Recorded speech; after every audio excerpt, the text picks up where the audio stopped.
We're missing people.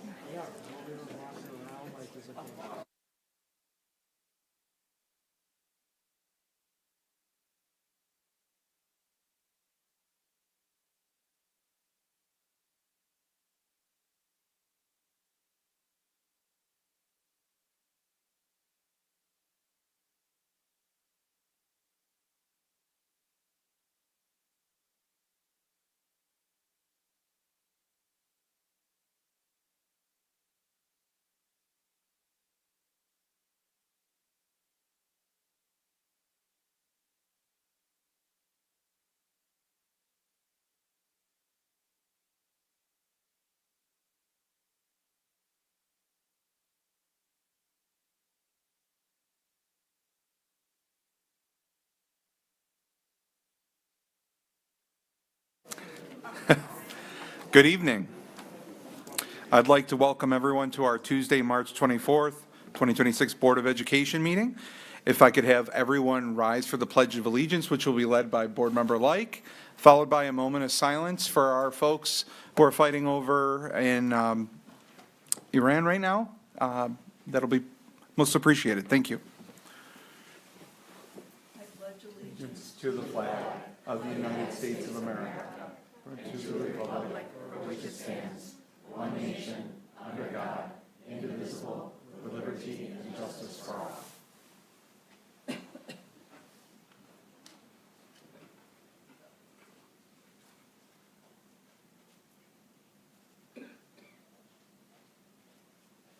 Thank you.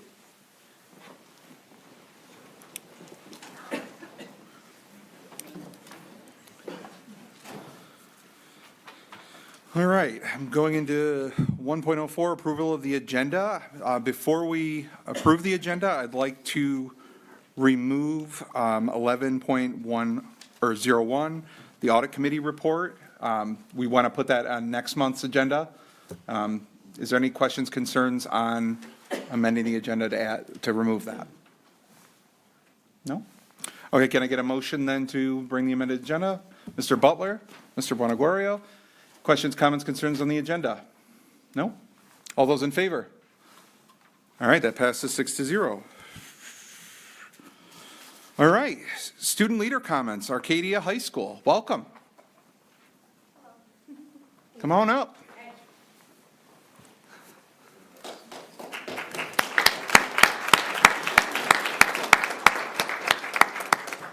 Good evening. I'm the proud principal of Arcadia High School, Christina Warziniak. We have a proud team here before you that really are going to highlight our 4 pillars of Stride, Thrive, Elevate, and Legacy.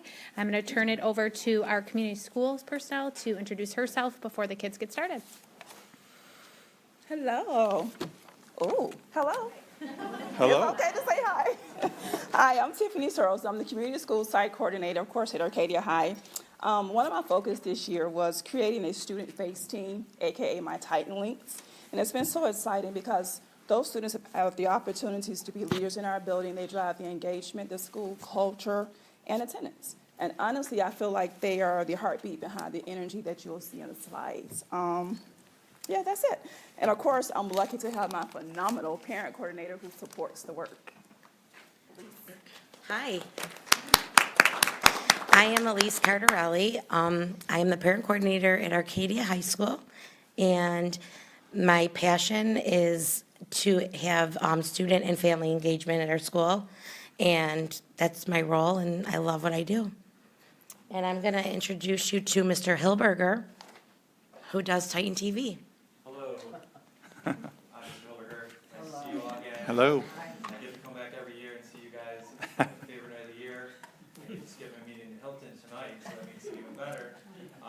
But enough about me. I love working with these kids. I'm proud to work at Arcadia. And as soon as Joe is ready here, Mr. Sweats, we are going to turn it over to the kids. But I do encourage you, board members, when you do have time, there's a lot of videos embedded in the slideshow that document what's going on in Arcadia and really tell our story. So when you have time on your own, please go back and watch some of those videos. But let's turn it over to the kids. Maybe I should introduce them first. So we have Maddie and Nadia, Hi. who are 2 lead anchors at TV. They're also the star of our musical. Then we have Shaylin over there, who is a behind the scenes vital part of Titan TV. She was also in the musical. Seth, big part of Titan TV, ran the lights at the musical. Then we have Davius and Matt over here that will be the producers in the interviewer that you'll see in some of the videos if you go back and watch them. Then we got Bella, who's my behind the scenes young lady, who will be advancing the slideshow. She works behind the scenes a lot of Titan TV with the cameras and the teleprompters and stuff like that. And I think we need Mr. Sweats again. Unless We got, you know the password. are they logged out? I need the Wizard of Oz.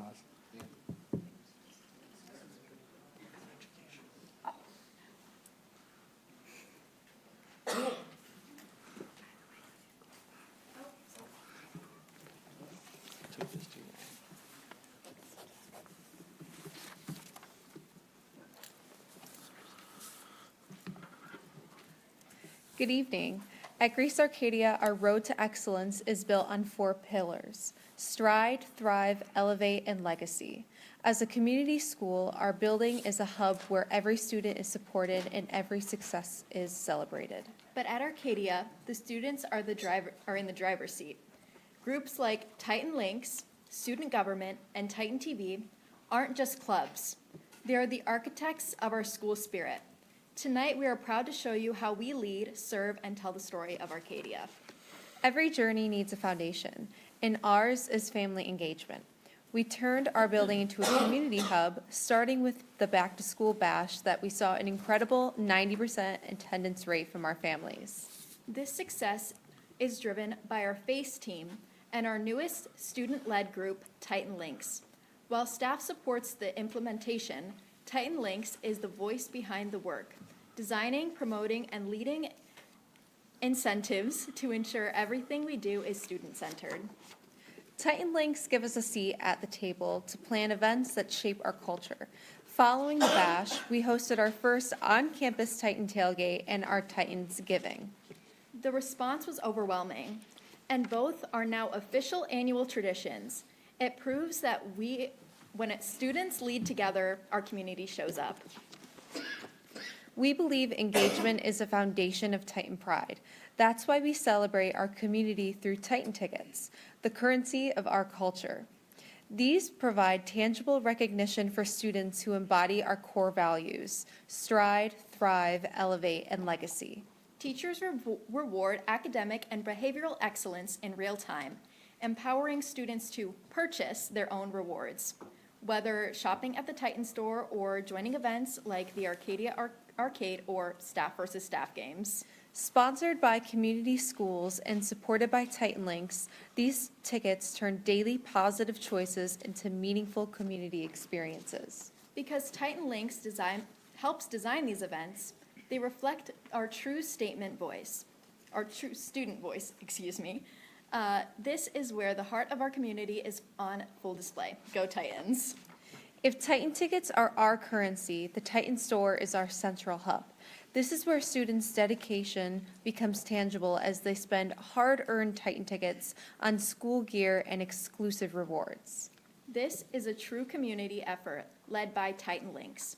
These student leaders manage the storefront, assisting peers and collecting tickets in a student-serving students model that builds real ownership.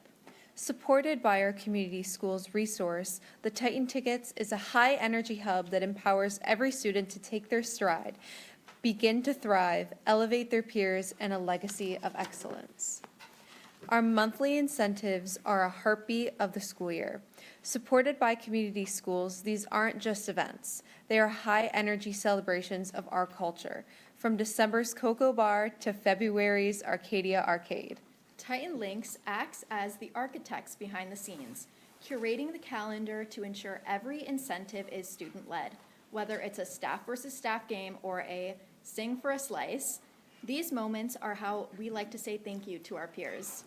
By rewarding the work, we celebrate those who stride, thrive, and elevate within our community, leaving a legacy that we can all be proud of.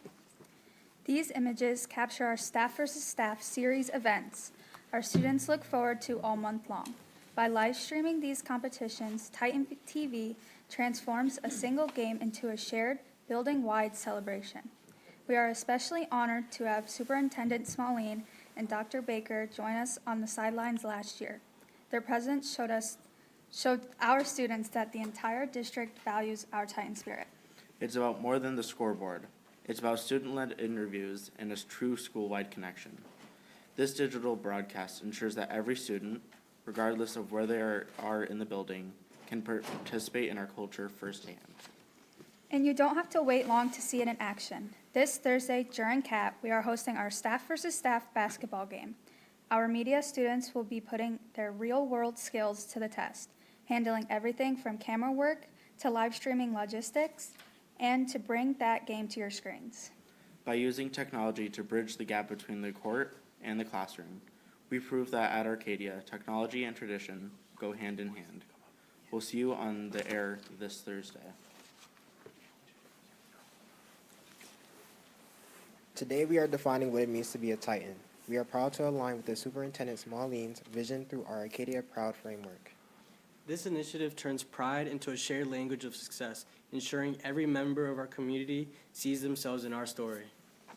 Our roadmap, Titan Stride, Legacy, Elevate, and Thrive, guides us how we celebrate every student's journey. From personal growth to academic innovation, Arcadia Proud shows that here we build excellence together every single day. Titan Stride honors the journey. We celebrate every student who shows up daily to make consistent progress towards their goals. Whether mastering a technical skill or conquering a tough lesson, we see your persistence in these photos. We believe small daily improvements lead to massive success, ensuring every Titan knows their hard work is essential to our story. Titan Thrive focuses on our 3 A's: academics, athletics, and the arts. We're here to celebrate everything from 4.0 GPAs to game-winning shots. A perfect example is our Athlete of the Week series. We recently featured junior captain Brandon Owens' dominant performance against Athena, which you can watch via the link in this deck. While we can't play the clip now, it highlights how our media team captures these big wins. Ultimately, Titan Thrive is about setting a standard of excellence and giving every student a platform to show the world what they can achieve. Titan Thrive also highlights the staff who makes excellence possible. Our What's Up with Wawrzyniak series features a pillar of our art department, Mrs. Worzinger. More than a teacher, she is a mentor. Her student Gianna calls her one of the people who she can always turn for support. This is what it looks like when staff goes above and beyond. We've linked the full video in this deck so you can see the heart of our art department in action. Mrs. Worzinger's dedication perfectly shows that at Arcadia, excellence is a true collaboration between students and their teachers. Finally, our Titan Legacy initiative honors the lasting impact of this community, from our seniors to our alumni. We're highlighting alum Saeed Ben Salama, who credits Arcadia's educators for helping him navigate his toughest personal hurdles to become a GCSD professional. Saeed's story proves that our school support stays with you for life. You can watch his full interview via the link in this presentation. It's a perfect example of how our culture creates a legacy that lasts after graduation. Finally, Titan Elevate is our collective call to action. It's about how we collaborate to lift each other up. I took a mic to the cafeteria to ask, what is something good that has happened today? These small moments remind us that elevation starts with kindness. Seeing how these small wins transform the energy in the room inspired our latest video project linked right here. Because at Greece Arcadia, when one of us rises, we all do. I encourage you to watch this segment to see the true heart of our student body.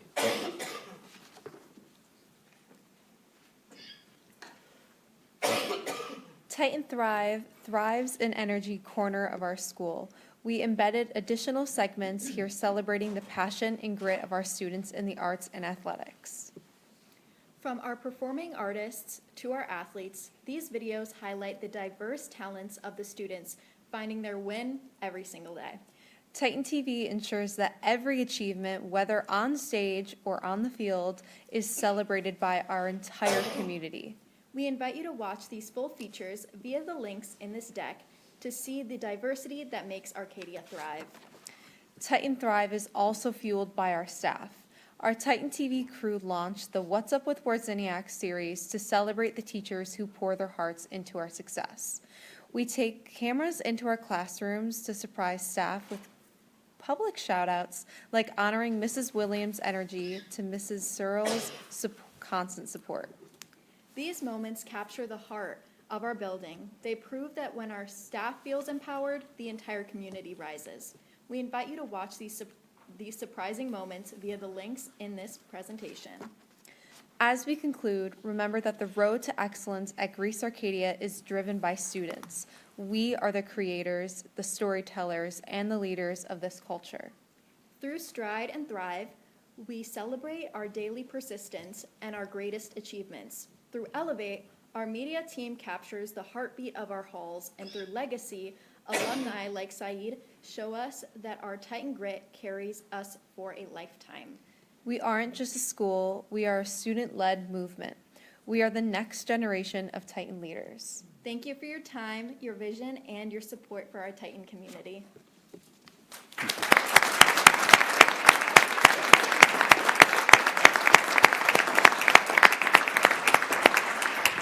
Thank you, Titan leaders.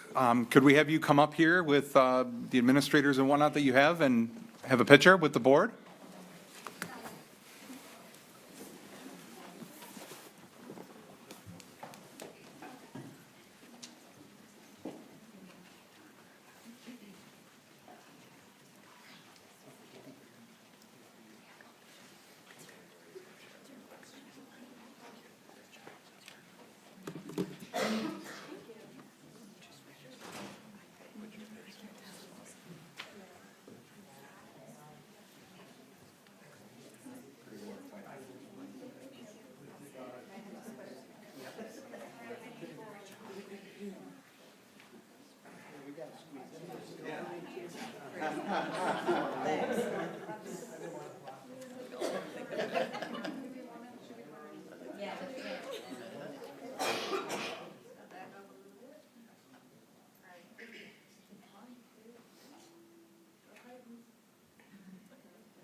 All right, moving on to 1.06, board recognition.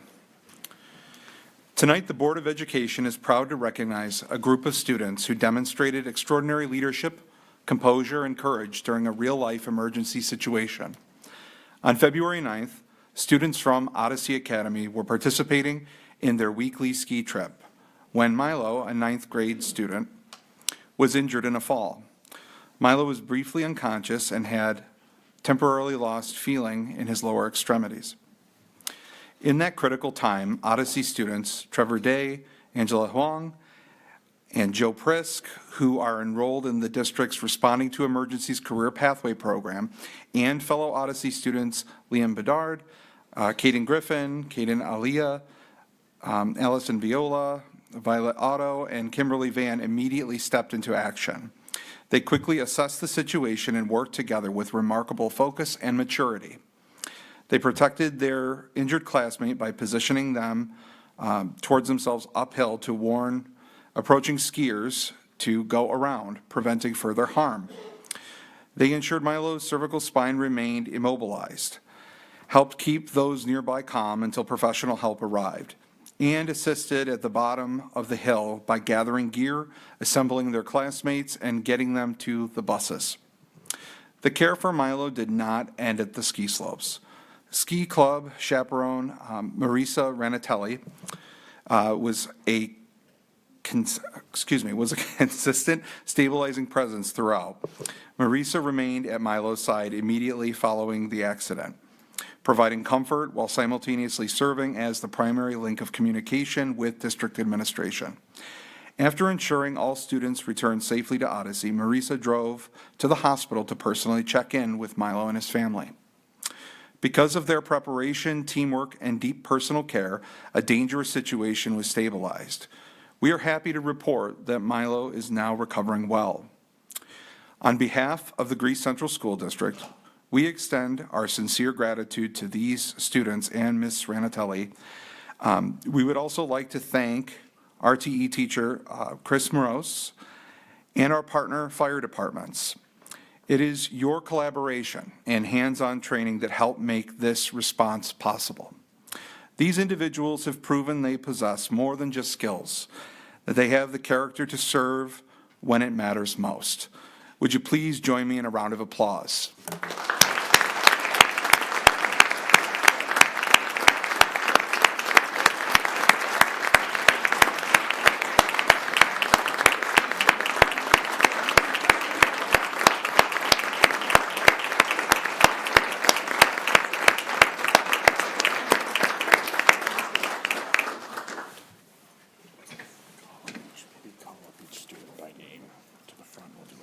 Okay.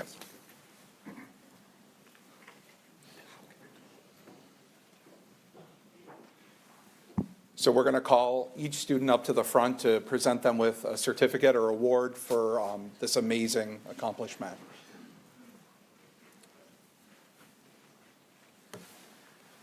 Okay.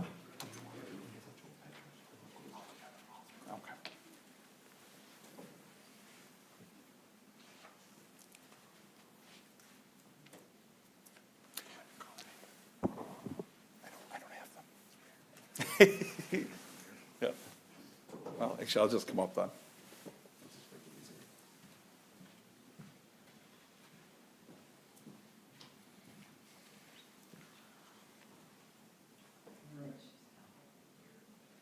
So the first certificate I have is for Trevor Day.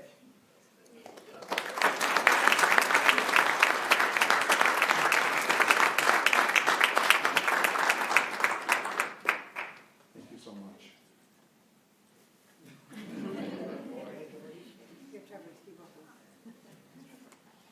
Practicing for graduation. Angela Huang.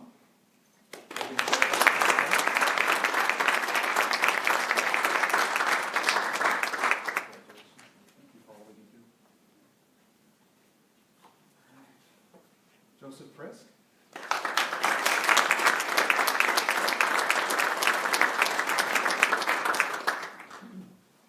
Congratulations, thank you.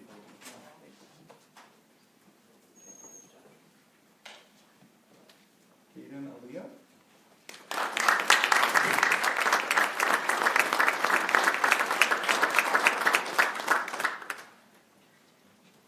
Thank you so much. Liam Bedard.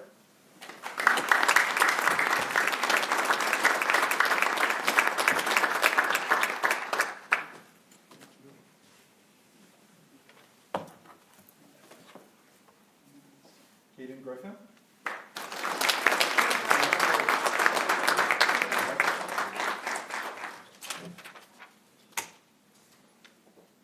Violet Otto.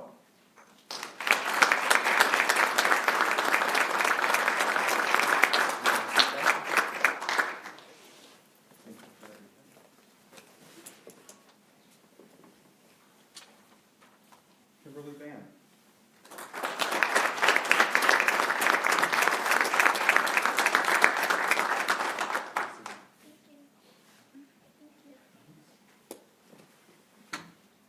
Allison Viola.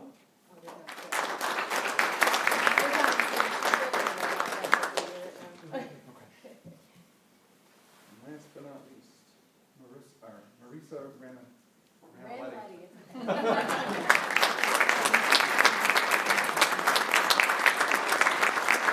All right, can we have the rest of the board? Oh, Milo. Why don't you come on up? So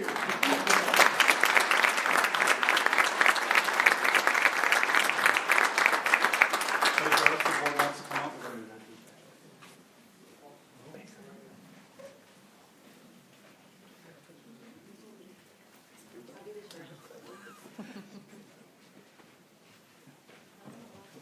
fine. Scooch in.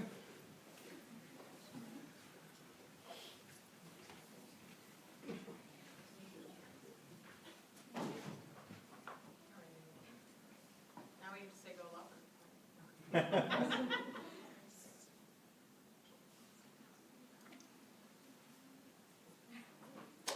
Thank you, everybody.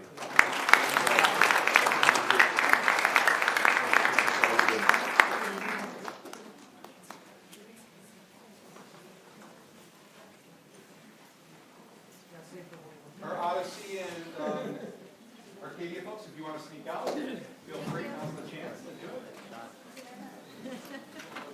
Romeo's going to be presenting soon, so anyone that wants to get out of here. Clear the room.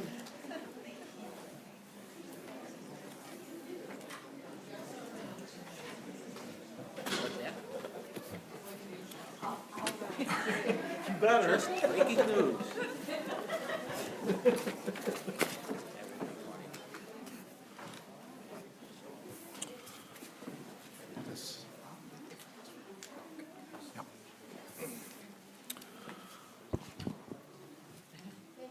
Thank you, everyone. All right, moving on to personnel. We're going to do 2.01, staffing. Can I have someone bring staffing to the table, please? Mr. Butler, followed by Ms. Like. Any comments, questions, concerns on staffing? Seeing none, all in favor? Aye. All right, that passes 7-0.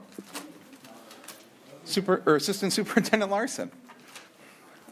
Thank you so much. I have the pleasure to introduce a few new, gosh, you really emptied out, a few new people this evening.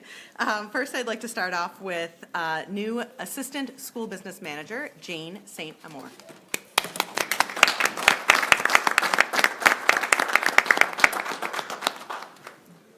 Jane joined the Grease team in February as our new Assistant School Business Manager. She comes to us with over 25 years of expertise in public sector finance, having held key leadership roles in both school districts and county government. Jane's extensive background includes serving as a school business official for the Saugerties and Spencer Van Etten school districts, as well as shared school business official with Greater Southern Tier BOCES. Her experience also spans county government finance, where she served as internal auditor, chief accountant, and CFO. A Binghamton University alumna with a degree in accounting, Jane is currently deepening her expertise in pursuing a master's in education and her school district business leader certification. She recently relocated to the area and looks forward to serving the Grease Central School District community. Congratulations, Jane.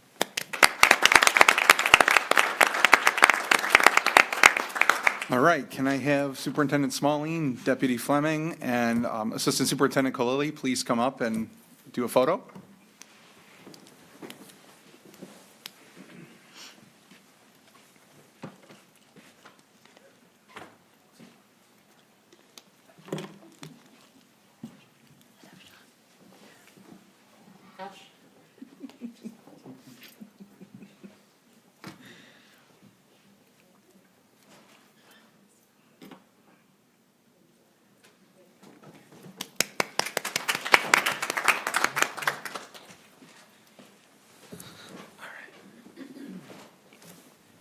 All right, next, I am pleased to introduce Ms. Mandy Harvey, Assistant School Business Manager.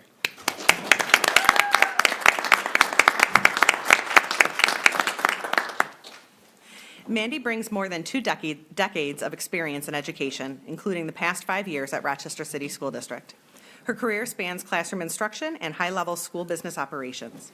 With leadership experience in governmental accounting, finance, and grants administration, Mandy has successfully overseen budgets exceeding $450 million. A New York State certified school district business leader, Mandy holds a master's degree in educational administration, summa cum laude, and a certificate of advanced study in school district business leadership, magna cum laude, from the University of Brockport. A passionate advocate for student achievement, her career has focused on integrating student success with strategic financial planning. Her colleagues describe her as a system builder and innovative thinker who prioritizes collaboration and supportive leadership. Mrs. Harvey is inspired by Franklin Roosevelt's words, "We cannot build a future for our youth, but we can build our youth for the future." This quote guides her work every day. Her mission is to serve students by ensuring that they have the best possible environment, one where they can thrive socially, emotionally, and academically, because everything behind the scenes is running smoothly and efficiently. Outside of her professional life, Mandy is a dedicated wife and mother who is eager to begin her work serving the families and students of our community. Congratulations and welcome.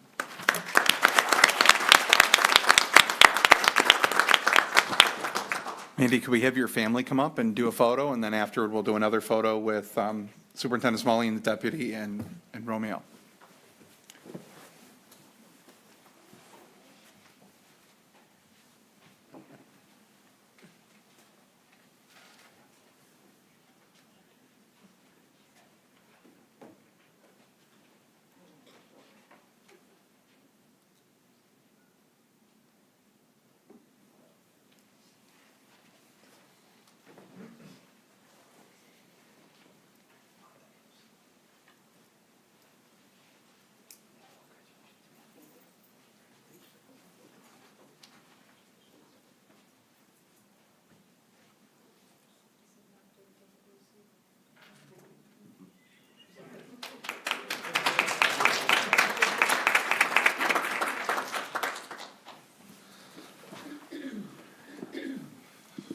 All right, and last but not least, our new Director of Information Technology, Gregory Swan.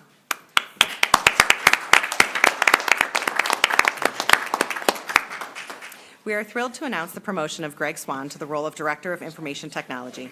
Since joining the Greece Central School District as a network administrator, Greg has demonstrated profound commitment to the technical health of our schools and the success of our students and staff.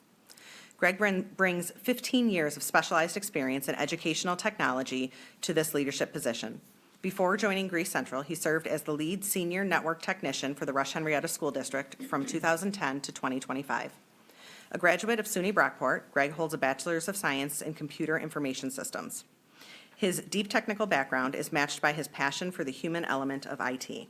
When asked what he enjoys most about his work, he said, "I love working with technology, but the real satisfaction comes from seeing how our department's work positively affects teachers and students. I'm looking forward to using my K-12 experience to lead this team and continue supporting our district's mission." Greg's ties to the Greece Central School District are both professional and personal. His wife, Jennifer Swan, has been a dedicated teacher in the district for over a decade. Together, they have 2 sons, Ryan, 10, and Evan, 7. When he isn't managing network infrastructure or planning for the district's future, he can be found volunteering as an assistant coach for his son Evan's Penfield Fusion soccer team, visiting Watkins Glen with his family to watch the races, and cheering on the Buffalo Bills at their new stadium, where he is a proud season ticket holder. Please join us in congratulating Greg.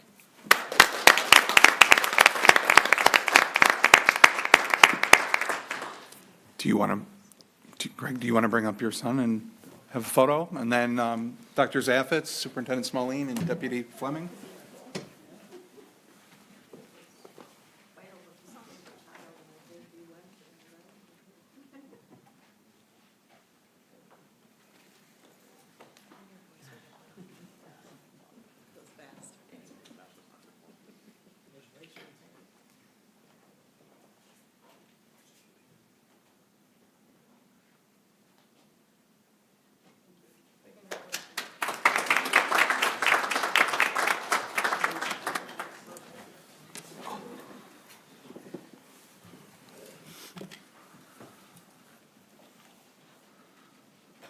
All right, moving on. 2.02 GTA MOA, additional FTEs. Can I have someone bring that to the table, please? First by Ms. Like, second by Ms. Falzarano. Any comments, questions, concerns on that? Seeing none, all those in favor? That passes 7-0. Moving on to 2.03, non-unit rate sheet substitute security. Can I have someone bring that to the table, please? First by Mr. Buonagorio, second by Mr. Butler. Any comments, questions, concerns on that? Seeing none, all those in favor? That passes 7-0. Moving on to special presentations, 4.01, 2026-2027 budget update. Superintendent Smalley. All right, good evening. I'd like to ask Romeo Kaleli for the budget update. Good evening, everyone. For this evening, we've got 3 areas we'd like to touch base on. One is the New York State budget update, which is positive. touch on the One House update for both the Assembly and the Senate, so the board kind of knows where folks sit with the upcoming state budget, and then give a quick update on our 26-27 budget to date. New York State budget update. Per the Division of Budget, they're projecting significantly more revenue than they anticipated back when they started the 25-26 school year. They're up about $11 billion from where they thought back in June of 25. So that puts them in a good spot. Most of that revenue, or a lot of that revenue, comes from the New York State financial sector. So that is a big driver. The market's been doing well. Therefore, the state has been doing well on interest earning and revenue receipts in general. So they're in a good spot. Additionally, with this state budget, you can see here in the original deficit projections were higher than where they currently are at this time for 26-27. The state projected $7.5 billion deficit. There's no deficit at this point. For 27-28, 12.1, that's down by about half. And for 28-29, 14.6 is where they were back in June. They're down to about $9 billion in a deficit at this point. These deficits are likely to change throughout the year, but at this point, the New York State budget is in better shape than originally anticipated when they passed the budget last year. However, what could change it? And those are the risks that we're showing below. Any government shutdowns could change that. Any unanticipated impacts from the implementation of the One Big Beautiful Bill, a lot of that still needs to be implemented. We're not sure if that has any negative impacts anywhere down the road. Any downturn in the financial sector could have an impact on their receipts, and an overall economic downturn could also change that picture from where it is today. On a plus side, New York State has a rainy day fund that they began a little while ago. They're currently at about $14.6 billion. Just back in 2020, they were only at 3.3, so it's been an effort. So they put away some funds for a rainy day, so that's positive news. There is talk, and you'll see it in the next portion of the update, about a 2% due minimum versus 1 for the hold harmless districts. That would extra percentage would cost the state about $97 million, with 90% of it going to average and high-need school districts. Given the current financial situation of the state and their reserves, we do anticipate that the due minimum may go to 2%, but you'll see a little bit later, we have not yet factored in that into our budget at this point. Since the budget is due April 1st, we want to see if that really kind of pans out before we go ahead and put it in the budget.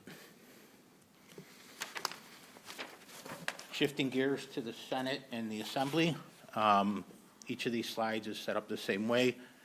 And the Senate, regarding foundation aid, they accept the governor's proposal.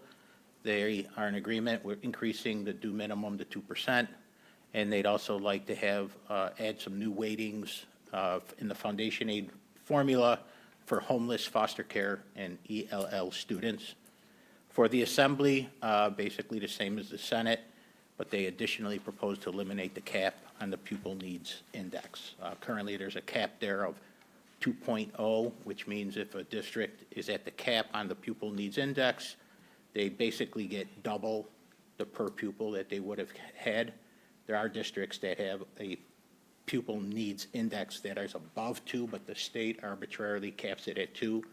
The Assembly is looking to remove that, so more funds are driven to higher need districts above 2%.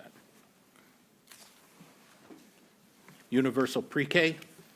On the Senate side, they accept the governor's proposal to fund 4-year-old pre-K as well as a statewide pre-K for all eligible students by 28-29. And they also propose to allow nonprofits, charter schools, museums, and libraries as eligible providers. And they would like to make transportation for UPK or pre-K aidable. On the Assembly side, again, they agree with the Senate's first point, And they'd also like to propose that 3-year-old pre-K be funded at a minimum of $10,000 per pupil.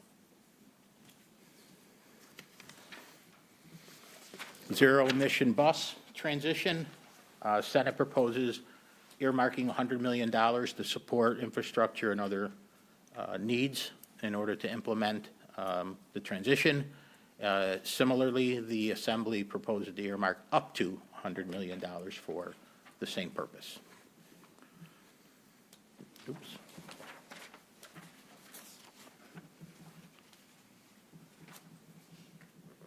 Sorry.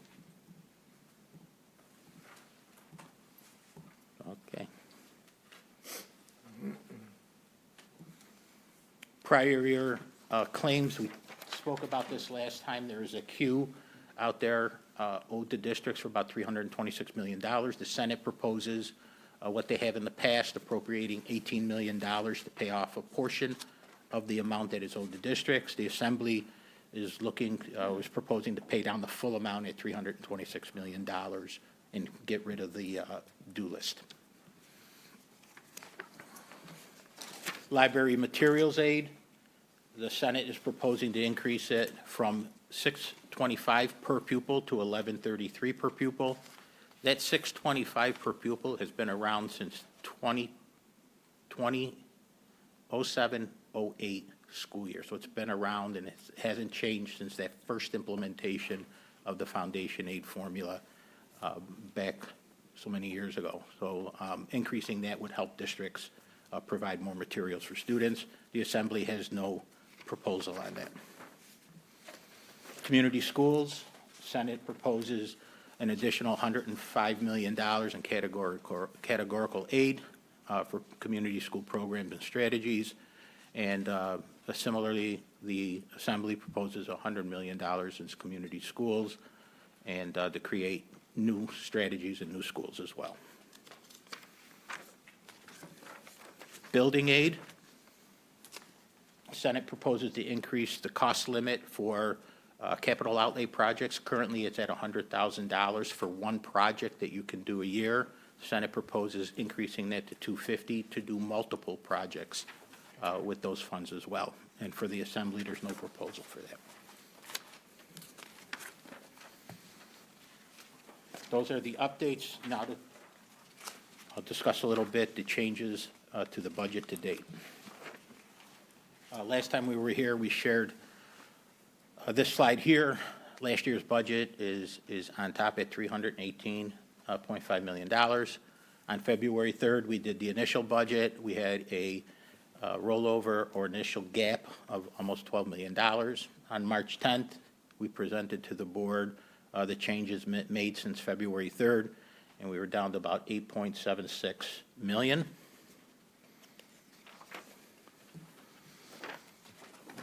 Currently, as of today, we are balanced.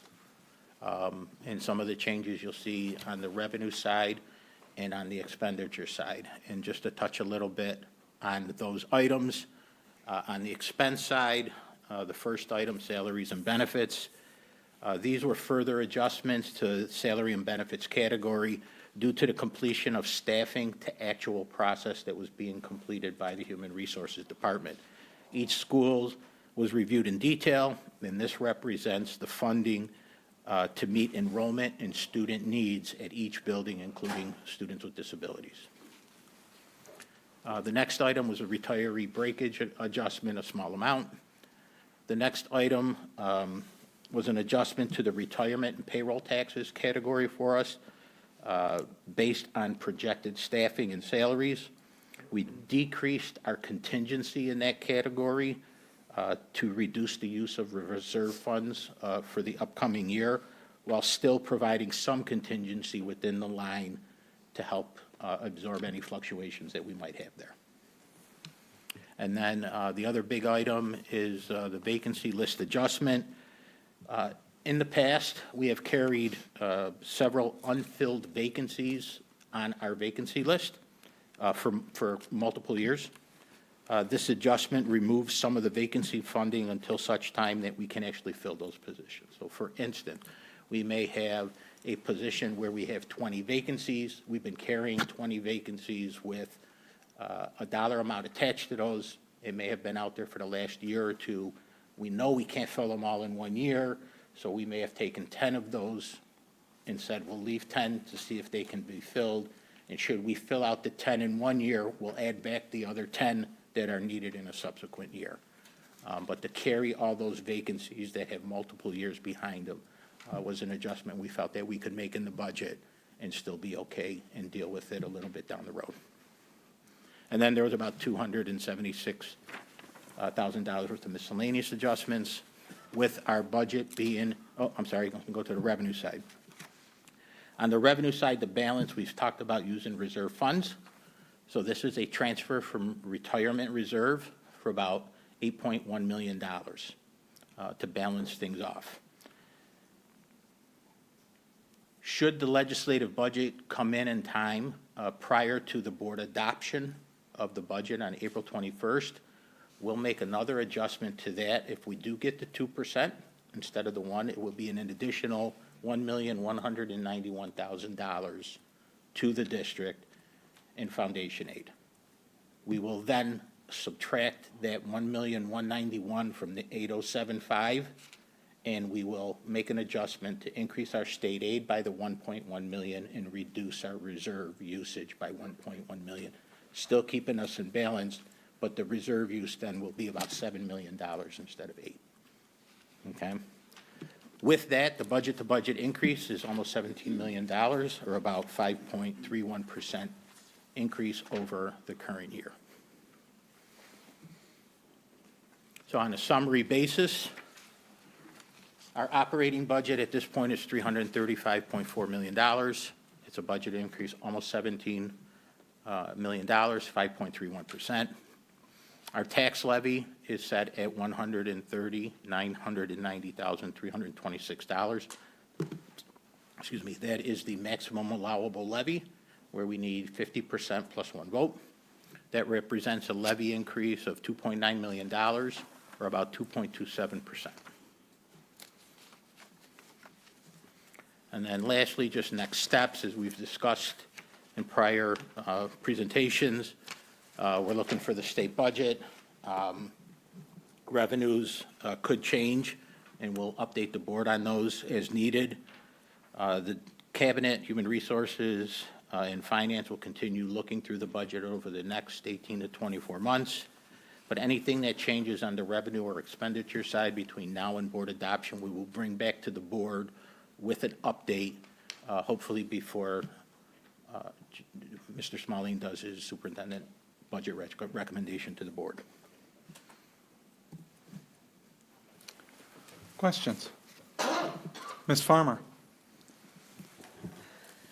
Thank you, Romeo. So while we welcome more investment into our pre-K 3 and 4-year-old kids, bus transportation, classroom space, what is the state going to be, I know that we in Monroe County, at the school board meetings, we are advocating for that, so the space at least, the buses, we know that drivers are the concern. So what are we thinking?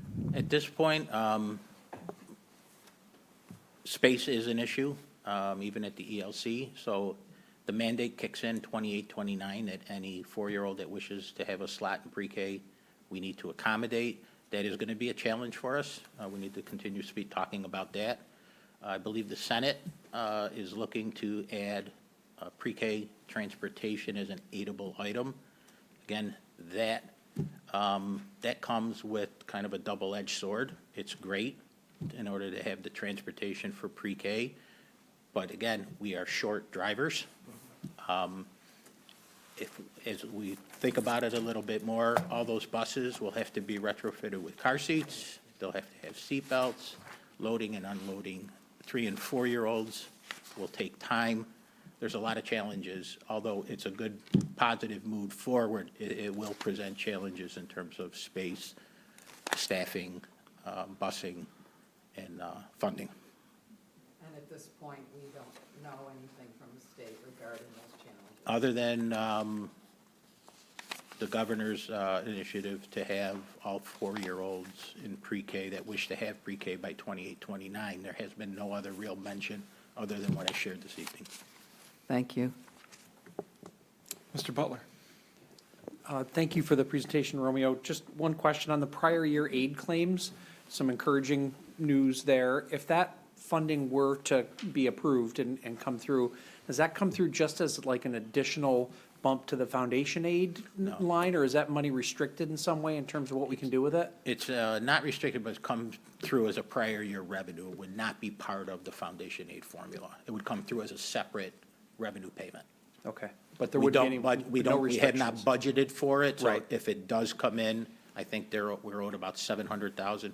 When it does come in, it'll come in, and then we'll kind of float to the bottom line as fund balance, because we didn't budget for it. Okay.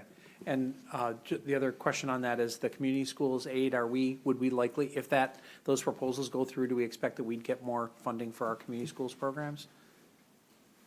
I believe so. I haven't looked deeply into that, but Okay. yeah, I believe we would. Okay. And so, and I apologize for springing this question on you, but would that then have have expenses that we'd have to incur with that, or it would help just better fund our community schools work that we're already committed to doing? It looks like it's going to go through, but the proposal is to put it through as categorical aid. So I'm not sure if that's something we would have to apply for in order to receive. It's, again, 105 or up to $100 million. I'm not certain if that comes through as a pass-through or some type of a grant yet. Okay. Thank you. But we would probably apply for it in order to utilize the funds. Thanks. Mr. Bonagario? Thanks, Romeo. I don't know if you have insight into this. You gave a little bit of, alluded to one of the factors that drove the change in the budget projections, the deficit projection. But I'm wondering, it seems, at least in my memory, it seems like we've been anticipating some significant budget shortfalls for the state for a while. And this is a pretty big shift. I'm wondering, do you have a sense of where they went off in their projections that they came back so significantly? Yeah, this is just my own opinion. I think a lot of it has to do with Wall Street and the finance sector. I Well- don't think they bank on what the market's going to do, and the market has just done much better than they anticipated. So I think guess they- my kind of surprise at that is that these projections go Still- back a ways. Yeah, yeah. So And it's- again, I'm not aware of any year where they did not project a double-digit deficit in the 3-year period going forward. So Okay. what drives that? I'm not really sure if it's movement of folks out of the state or changes in the tax code or whatever, but they do have mid-year updates that are about 200 pages.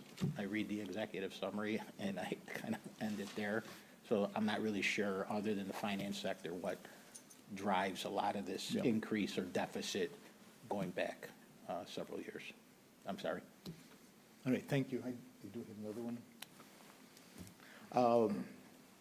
I imagine you would have told us, but any movement on the issue of electric buses? No, there's been no, you saw the proposals there. One informal piece that I'll share that I saw yesterday, that there was a bill to repeal the mandate, I believe yesterday or maybe over the weekend, and it was rejected overwhelmingly. Every Democrat in the state voted not to repeal the mandate. So in my opinion, this is going to move forward at this point on the same timeline that we've been kind of fighting against. And then just related to that, the proposal to fund pre-K and possibly, well, I guess it was from the Senate side, possibly fund or make transportation aidable, that doesn't have a timeline on it at this point. Not at this point, no.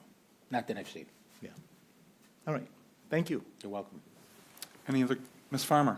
So just to follow up on the electric buses and the data centers. So what we are hearing and reading is that the data centers, if they were to use more appropriate or, I guess, expensive infrastructure, that electricity would be better used, which would then could then be shared, if you will, with the electric buses. So that's something that's also being discussed.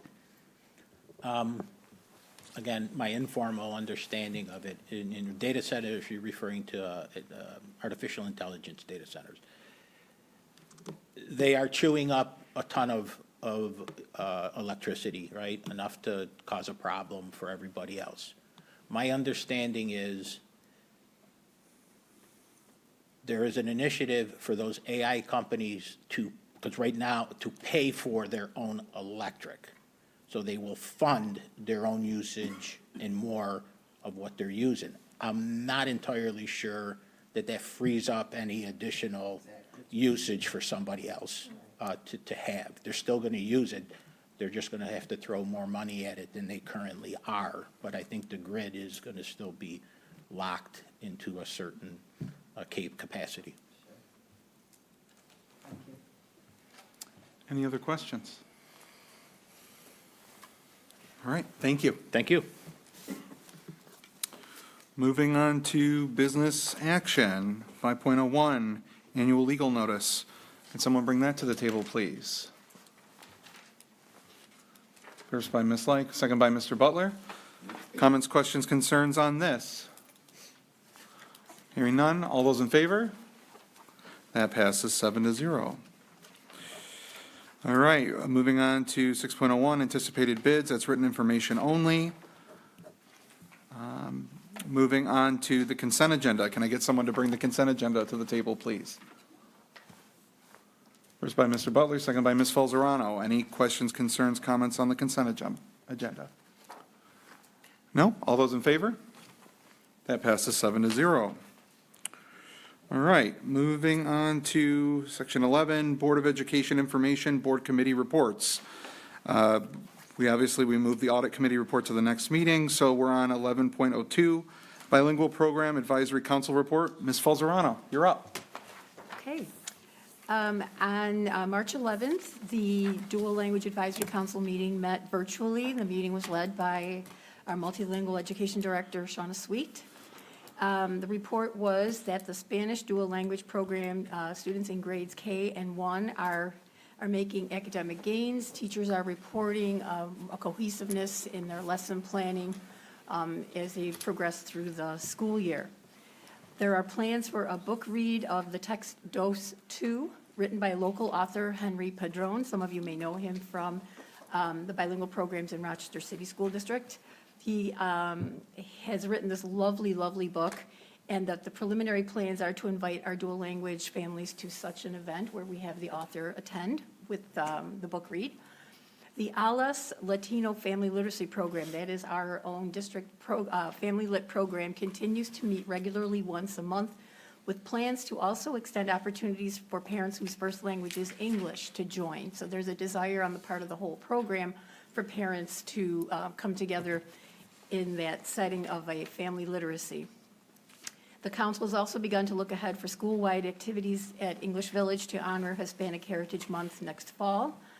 And the recruitment efforts are continuing to welcome our incoming kindergartners, and it's ongoing with a virtual information night actually taking place this evening. There was a time slot set aside for our first language Spanish-speaking families to learn more about the program, and then the second half-hour segment for our English-speaking families, first language English, to find out more about the program. And there are plans for dates in April for families to tour the program and find out more firsthand what that looks like. Director Shauna Sweet also shared a really interesting and an important piece of information. Each year, the department, the English as a New Language Department, is required to submit a comprehensive education plan, and we submit all the different enrollments by language. And we have reached a threshold for one of our language groups whose first language is not English. For grades 1 and 3, we have either met or exceeded the threshold for Arabic. which now that will require us to put our heads together, form some focus groups, and meet with local leaders, parents, staff, around how we will meet that, that objective by the fall of 26, 27. So as a result, there are dates scheduled throughout the month of April to meet with various groups to find out what are the needs and what program model we may want to pursue in order to meet that requirement from New York State. And that's the update from the council. Thank you. All right, moving on to 11.03, Culture and Climate Committee Report, Secondary. Board Member Like. We did not meet this month, but next month, we will be meeting with the District Design Day, and that will be April 13th, a full day. It will be both the elementary and secondary committee together working on the DSIP Goal 3 behavior. And the task will be to link the work that they've done with Leader and Me in the elementary school with the portrait of the graduate, and see where that goes. But we'll have the full day working on that. Thank you. All right, 11.04, District Community Schools Advisory Committee Report. Ms. Falzerano has volunteered to take up the mantle on this one. Thank you. The Community Schools District Advisory Committee met on Friday, March 13th. The meeting was led by our director, Kelly Sperduto. And the meeting began with a current state of where we are, that there has been an increase in the number of after-school clubs offered, and there's more participation from staff offering, as well as parents. So we have parents also willing to lead the clubs in our schools. The attendance challenge, the brackets that many of you have probably been following, has been very well received, and we are seeing increase in certain areas in the sustained increase in attendance in the various school buildings. Kids Care programming continues to be connected to academic work, which, again, as we've talked about in previous sessions, is a really nice series or system, right, from what we see in terms of what we want to collect as data and improve our student instruction and achievement. And there will be more information forthcoming on college and career readiness in response to survey results. Opportunities such as Rock the Jobs and Rochester Works are offering work-based service for numbers of our students, which is a nice way for them to get a taste of what work life is like while they're here in school. This was my first time attending this committee. I was invited to attend. And they have 4 subcommittees. They have a strategic committee, a communication committee, collaboration, and also implementation and impact. The strategic committee reports that there is a landing page that has been created. The communication committee reported that they're interested in knowing that what do stakeholders know about community schools, for example, policy, advocacy, what do people really know about this? The collaboration committee has a 2-sided question. How do we update our many community partners and also find out what can they do or how they may want to help? And then how do schools indicate that need? So there was that desire to find out and be more consistent with matching what the community partners can provide to our schools, and how do our schools indicate what that need is? And also, is it a good match? So to create a dashboard so that we can actually be more efficient. The Implementation and Impact Committee talked about community supports that may be available, but then also need to fit our goals. And then how do the partners connect to our buildings by interest, expertise, or a random match? So again, very interesting. It was a 2-hour meeting, and there were various partners present at this meeting, people from Food Link and Center for Youth, as well as district leaders, and I thought it went very well. Thank you for that. All right, 11.05, Grading Policy Committee Report. President McCabe. Thank you. The committee met, and we continue to discuss standards-based grading. That's going to probably be a longer-term project with the committee, and we're also hoping to have some type of a policy to the Board of Education on the 55 rule prior to the start of next school year. So information will be continuing. Thank you, President McCabe. All right, 11.06, MCSBA District Operations Report. Mr. Bonagorio. I was not in town for that meeting, so I have no report for that. All right, and 11.07, Optimization Process Committee report, I have no report. With that, can I get a motion to adjourn the meeting? First by Ms. Lake, second by Ms. Felzerano. All those in favor? All right. Have a good night, everybody. Thank you.